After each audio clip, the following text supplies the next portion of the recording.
The ceiling above me was white, too white, sterile, quiet, except for the beeping. Beep, beep, beep. A machine marked time I couldn't remember losing.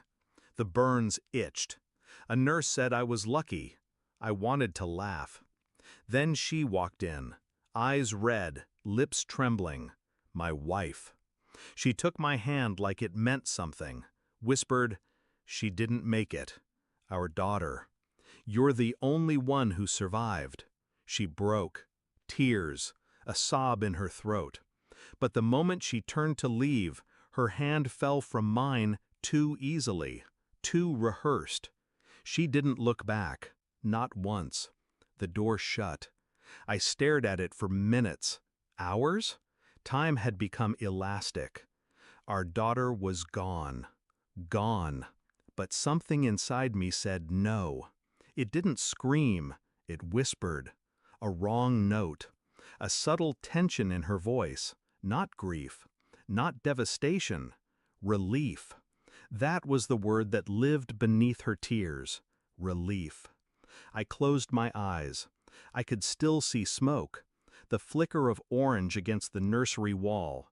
Screams swallowed by the cracking wood. But I didn't remember hearing my daughter cry.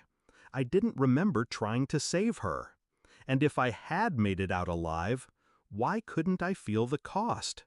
Why did my wife cry like a woman afraid of being believed? I kept quiet. That's the part that mattered. The next day I asked for my phone. Password had changed.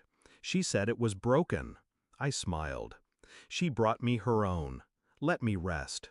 When she left, I used the hospital's visitor computer, searched the fire report.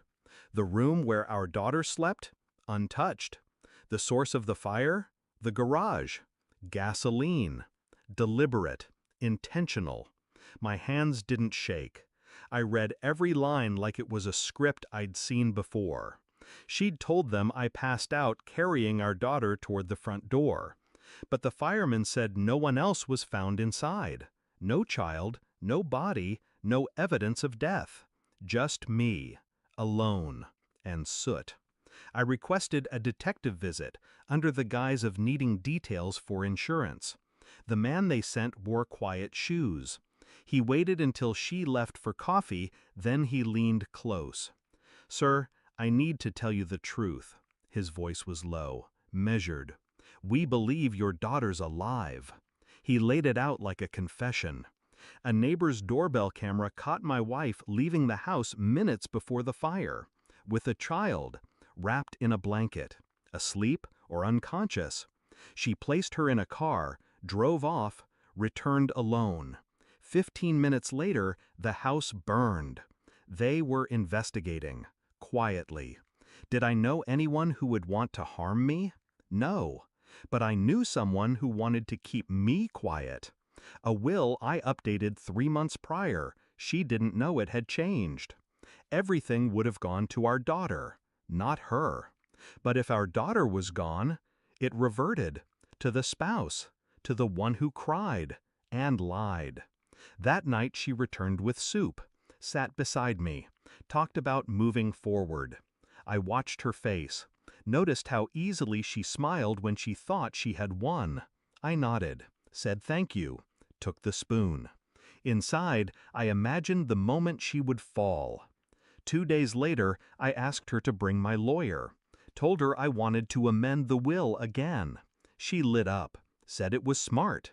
While she made calls in the hallway, the detective returned, with a flash drive, footage, time-stamped, the child, the blanket, her car, her hands. I watched it 3 times, then once more. Later that afternoon, I printed the images, put them in a white envelope. I didn't hand it to her. I placed it on her pillow.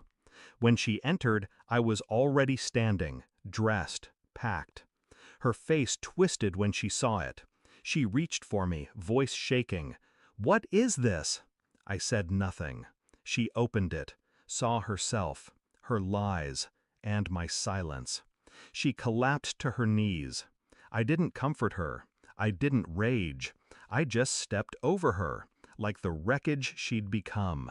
She sobbed the way people do when their illusions shatter. Ugly. Animal. I didn't flinch. I walked outside, into the cold, unfiltered light of morning. The detective was waiting at the curb. He asked if I was okay. Not yet, I said. But I will be. I burned in that fire, but she's the one who's ashes now.